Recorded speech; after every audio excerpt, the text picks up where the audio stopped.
Awesome. Hello, champions. Welcome to another Champion Reads Book Club. What I love about this is not really a book club. It's like a book principle discussion that we have because we don't solely focus on the book. But we get into those principles and share what it means and how we become the champions and the heroes in our own lives. I am William Blake. I'm a dyslexic and empowerment coach. And with me today is the other co-host, Ian Sturmer, an author, entrepreneur, and a coach as well. Today, we are going into part 2 of 10X is Easier Than 2X by Dan Sullivan and Dr. Benjamin Hardy. This is what I read about 60 plus books a year, and this has become one of my top books to read. And I love the little subheading, I guess is what it's called, how world-class entrepreneurs achieve more by doing less. And today I know that we're going to have a wonderful discussion about several topics, but more specifically, the topic of the 80-20 rule. I'd actually just love to turn it over to Ian to describe what the 80-20 rule is and us to just have a really good conversation about it. Yeah, thank you. So the 80-20 rule, we probably heard before that 80% of our business comes from 20% of our clients. 80% of our revenue comes from 20% of our deals. 80% of our complaints come from 20% of our clients. Seems to be a general rule of thumb of that. And the author in this book brings out a great point. Why do we even bother with that 80% that doesn't bring in the revenue, doesn't bring in the money, causes the complaints, whatever it is? Why are we still holding on to that? Why don't we just focus solely on that 20% that brings in the higher revenue and the higher, revenue? It all comes down to money in the end, but maybe the higher satisfaction as well. Why are we so caught up in worrying about that 80% that doesn't help us instead of just cutting it off and letting it go? Which, in my own mind, the answer comes really quick. It's scary. It's scary to cut out anything. I'm going to hold on to everything I can. And I'm going to start with just a quick example from my life. I spent many years working in hotels. And I've told this story before as a way to show, kind of brag how good I am. But I'm going to tell you this story and then tell you what I think about it now, looking at this principle. In this hotel I worked at, we would escort each guest up to the room individually. It's a high-end hotel and higher service. We had a Mr. Green that stayed there. I'll use his name since it's been long enough that he won't know. And he didn't like the first room, so we found another room, and I ended up showing to him to like 8 different rooms before he finally found one that was acceptable for him. And this is a top hotel, so he was a really picky guy. When he checked out, he actually left a bottle of champagne for me with a note thanking me for taking care of him. And I looked at that for years and said, boy, I'm good. Look at how great I took care of this guy. He wasn't a super important guest. He wasn't somebody that was going to bring in a lot of revenue. And I could have just kind of convinced him to stay in the first room, and I could have taken care of 8 more guests in that same time it took me to take care of that one guy. But instead, I put all this effort into one guy that was no more important than the rest and really wasted a lot of my time. So I'm going to kind of put that idea out there. Do we get so wrapped up and we have to do a great job for everybody that we're not willing to let some slide by so we can focus on the bigger picture, the better, the moving upward situation? So what do you think, Willie? I know we had a discussion beforehand after we started the recording about trying to figure out what that looks like. And you're right. It's so scary to make that jump and make that leap from really having your life comfortable. I don't know if comfortable is the right word, but functional, and to then focus more on 20% and either eliminate, delegate, or automate the 80 other percent. And whenever I think about it, I'm thinking, how?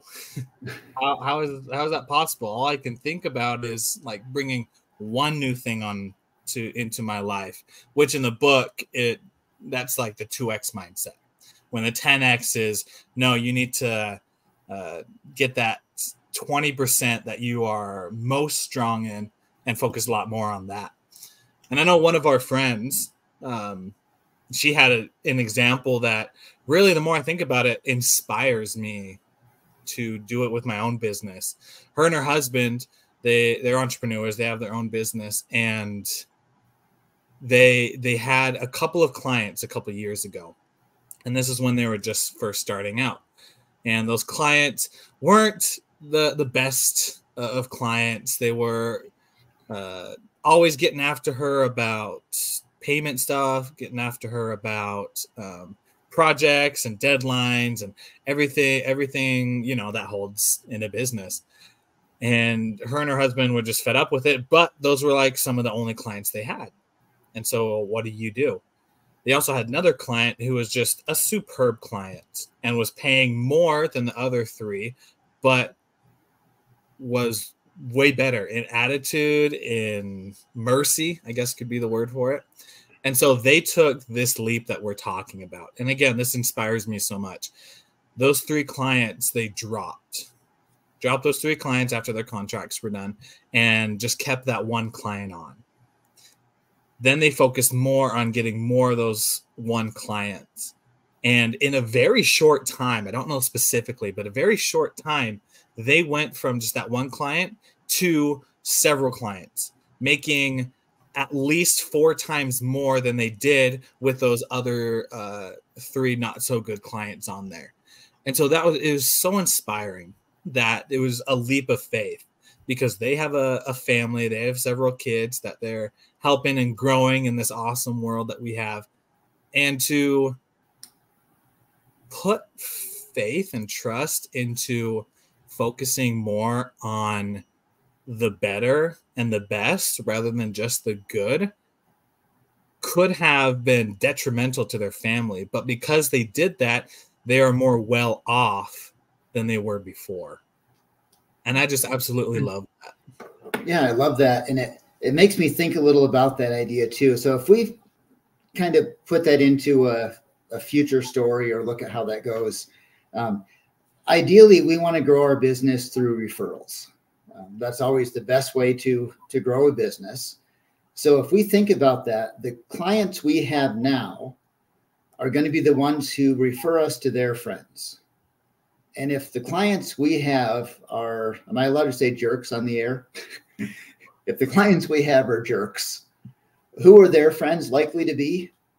Jerks. I shouldn't say jerks, but if the clients we have are troublesome, if they're causing more work, they're lowering our productivity through these things, their friends are likely to be the same kind of people.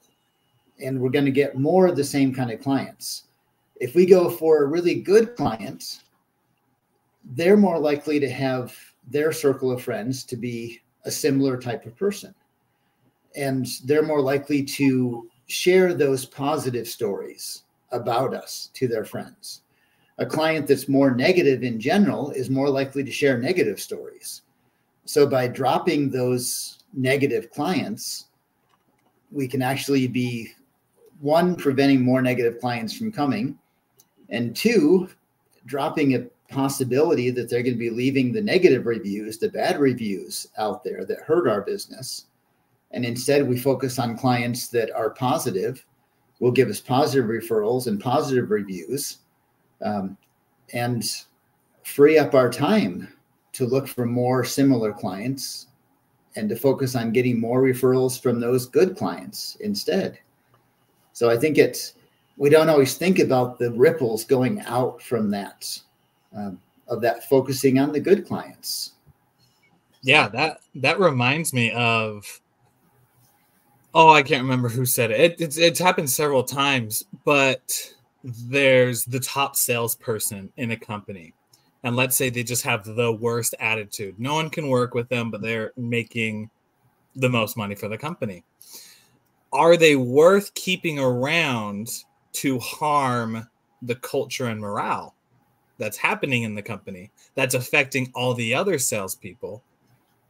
Or would it be better to take that leap of faith, let them go, and even though they are the top sales individual, because the company is trying to make such a great culture and a value system for what they're doing, and this salesperson isn't, that what's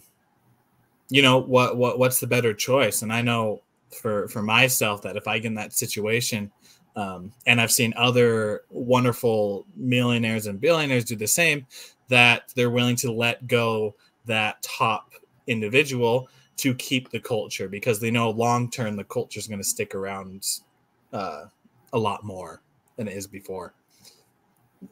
Yeah, I think that's definitely true. And I think with a bigger company, there sometimes can be the idea that the salesperson is the company, or clients are drawn to maybe the salesperson more than the company. And a great salesperson who is a bad person, eventually that's going to come out, and that's going to affect the reputation of the company itself. So you risk a couple of things there. One, a bad salesperson is not going to be happy in your company, and eventually they're going to leave, and they're going to take a lot of their clients with them, because people are drawn lots of times to a salesperson instead of the company. So the longer you hold on a good salesman that's a bad person, the more you risk losing more business down the road. And conversely, you also risk losing people from loyalty to your company as they start to realize what a bad person in general that salesperson is, and associate that with your company as well. So focusing on that short-term money in the pocket is tempting to grab it while you can mentality. But if you instead focus on what's going to be the real long-term growth, what's going to be the thing that's going to keep you in business long-term, I keep saying that, but that really is going to be what gives you that 10x growth, instead of getting a few more sales from a bad person, to be able to create a team that's going to get a lot more sales as you go forward. Yeah. And you brought up a crucial point in there that I'd love to take a direction in, is long-term, because that's what this whole thing is about. It's about long-term. When you think about 10x is easier than 2x, 2x is the small promotion that you get, or that a 4% raise. Hopefully it's not anything lower than that with inflation right now, right? But it's just like that little bit of raise that you get. But 10x, it's really thinking about long term. What's going to suit you long term? And sometimes it is taking a couple steps back so that you can sprint forward. Because I think of it on like a pendulum type thing, of where whenever we move to take some action, it's either when we're super motivated and disciplined that we're able to go and get it, or when we're kind of like in the ruts, put pressure on ourselves to get going. But sometimes when we're in that like middle zone of just comfortable, that we don't take that leap of faith, which is great, that I love about this book. And I'd love to get your thoughts on what you were going to share. But like, I know for myself, I had to put my pressure on myself to go back a few steps to then swing forward and sprint towards the goals that I wanted. Yeah. Leap of faith is a great phrase that really summarizes a lot of this book. Are you willing to take a risk when in reality, if we think about it, it's not much of a risk, but we hold on to the comfort so strongly. Just a simple one. Years ago, I had a little bagel shop that I owned, and wasn't making much money. And somebody came in and says, "Oh, your prices are a bit lower than other ones around here. You could probably raise those prices." And I really said, "No, I don't want to do that. People are going to stop coming here. They're going to be mad at me and all these things." So I finally went and raised my prices about 10% across the board. And I was thinking I would drop some business, but I'd see what happened. Turns out nobody cared at that raise. So, I'm going to go theoretical a minute here. If I had lost 10% of my customers because of that raise, I would have been making the same amount of money with 10% less work. And I would have had 10% more time to focus on some other aspects of making the shop better. As it turned out, I don't think I lost any customers because of that. And most people actually complimented me on that, the ones that paid enough attention to notice. So I was so afraid of something that didn't make sense, that I would lose everybody because I raised my bagel price 10 cents. In reality, if we lose a few people, but we gain more revenue or more happiness, whatever method we're using to measure that by, we're getting the same results with less effort, which means we have more time to focus on something better. Now, it doesn't mean I can raise my prices 10 times and hope that 10% of the people will stay and I'll make break even there. There's got to be a realistic side to it.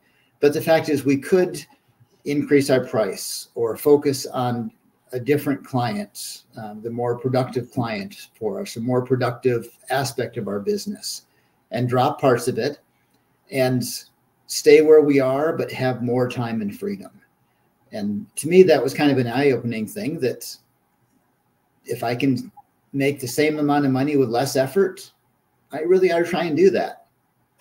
Not even 10xing, just 1xing with 0.9xing effort. Does that make sense? Yeah. No, that's funny that you say it that way. 1xing with 0.9xing effort.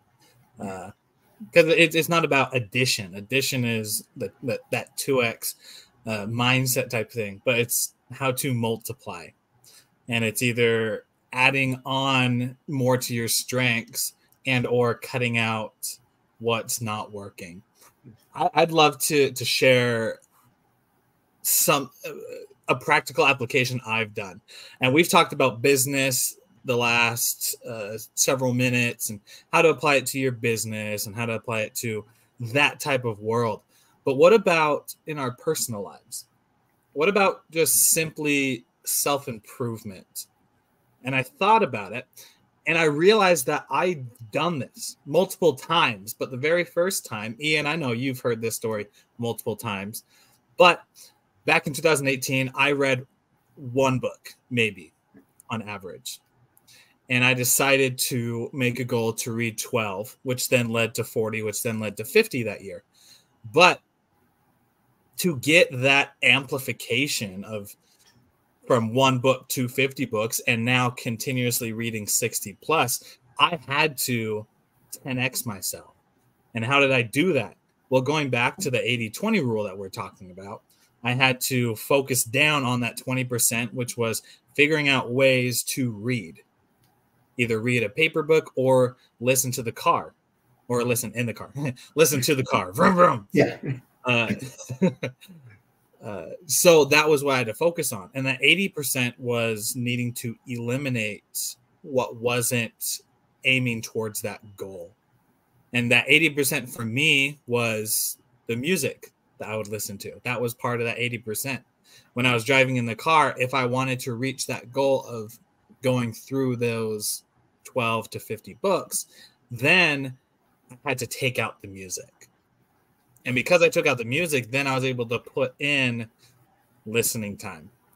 And then when I'm at home, instead of watching YouTube videos or listening to podcasts, it was listening to books. And then during the nighttime, instead of having video game time or games on my phones, which I really love to do, I dialed down and focused on the books. And so it was just little tweaks, right? That's what that 80, that's what the focusing on that 20% is taking out those little things, and not really just taking them out, but replacing them with what was aiming you towards your goal. For me, it was taking out the games, taking out the music, and taking out listening to simply videos and watching them, to listening to audiobooks and reading paperback books. And so I thought that was pretty cool, because that's a personal application of, for my life, it's not what everyone wants to do. Everyone doesn't need to read 50 books a year. Everyone doesn't need to focus on self-development, because we all have our personal lives. But that's an example of how my very first time of 10xing was going from that 1 to 50.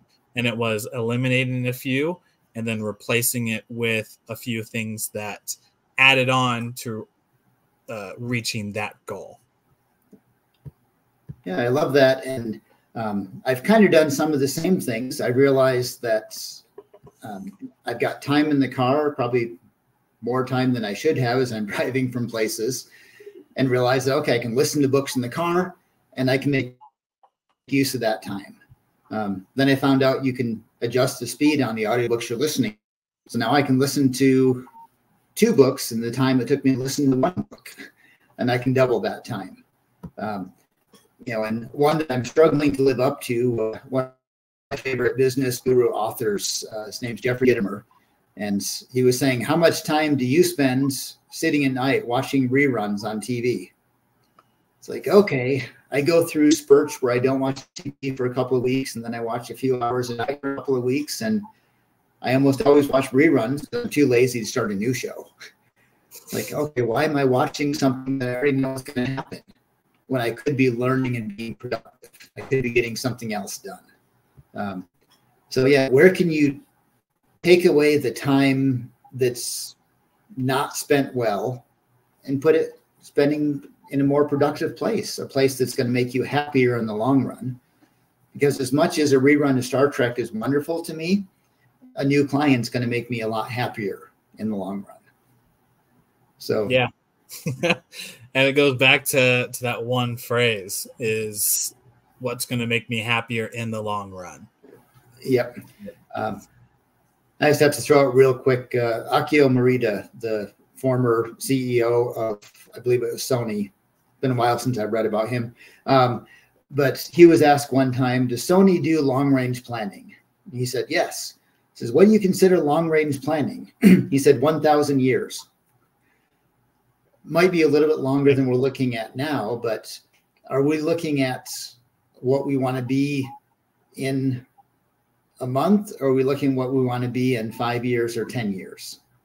And are we doing the things to get us to that 10-year mark instead of worrying entirely about next week?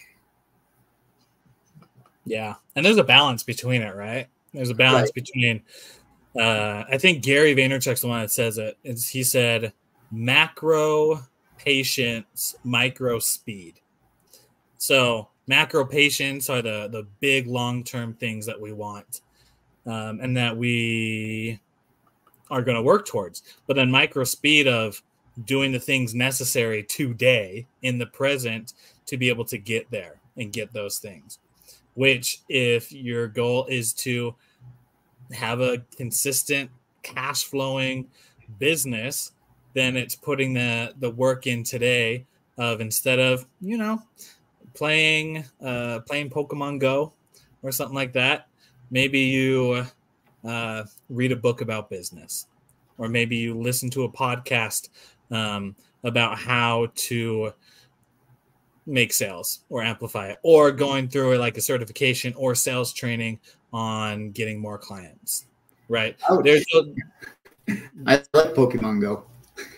I do too. I consider myself a Pokemon master, just of the first 5 generations, because after that there's just too much now. I'm with you. I love Pokemon too, and that's another great idea, is that sometimes it's not eliminating everything that we have, but instead replacing it with better things. I know that I still play games, but I do not play games as much as I did back in high school. It's scheduled into my calendar. That's my relief time. But it's not to the amount of time that distances me from not achieving my goals, if that makes sense. It does. And I think that kind of goes into I kind of 0.9xing to reduce things. Maybe we reduce some of those fun things to a smaller amount, just like portion control and dieting. It doesn't mean you have to give up all the cake. You just have to have a smaller piece. Give up some of that time you're wasting so that you can appreciate and really enjoy the little bit you still have, and then focus more on what's really going to make you happier. And having that focus on what the real job is, the real important thing. There's a quote he does in the book: busy is the opposite of productive.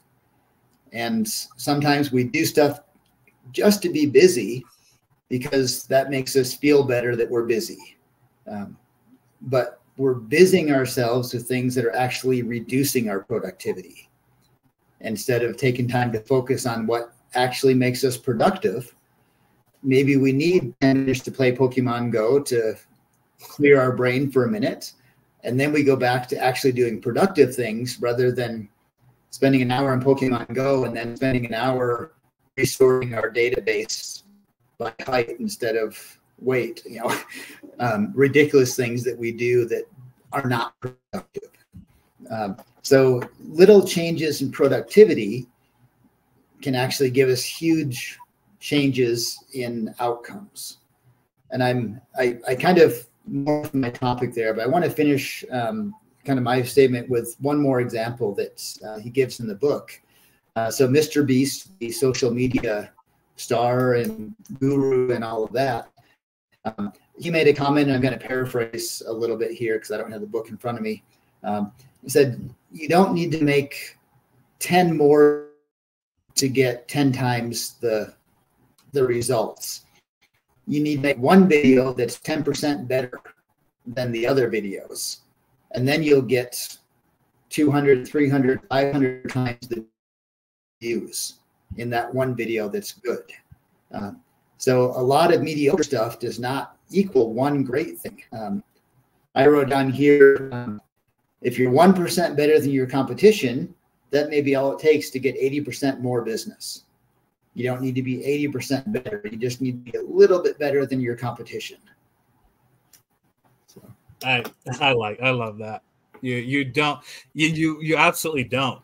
And as we're reaching time and wrapping up our thoughts, I'll give my final thought, and I'd love to hear your final thoughts as well, Ian.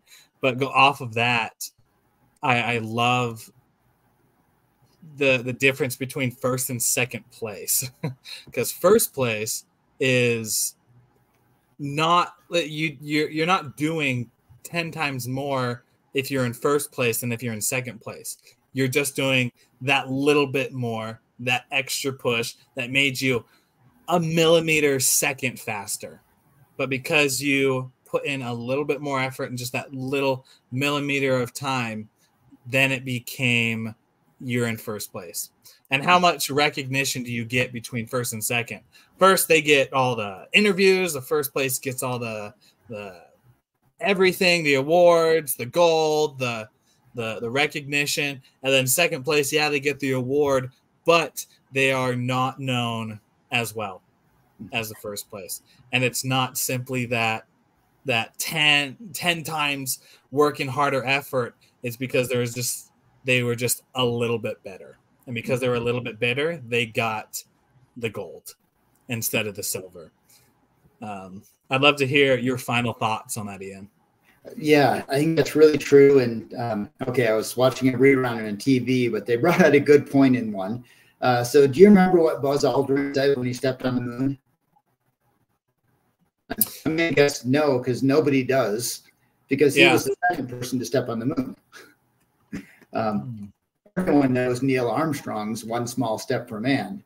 Buzz Aldrin did everything Neil Armstrong did, but maybe 0.001% behind him, which put Neil Armstrong as the leader of that mission. And now the world knows what he said, and we know the name Buzz Aldrin, but nobody knows what he said on the moon.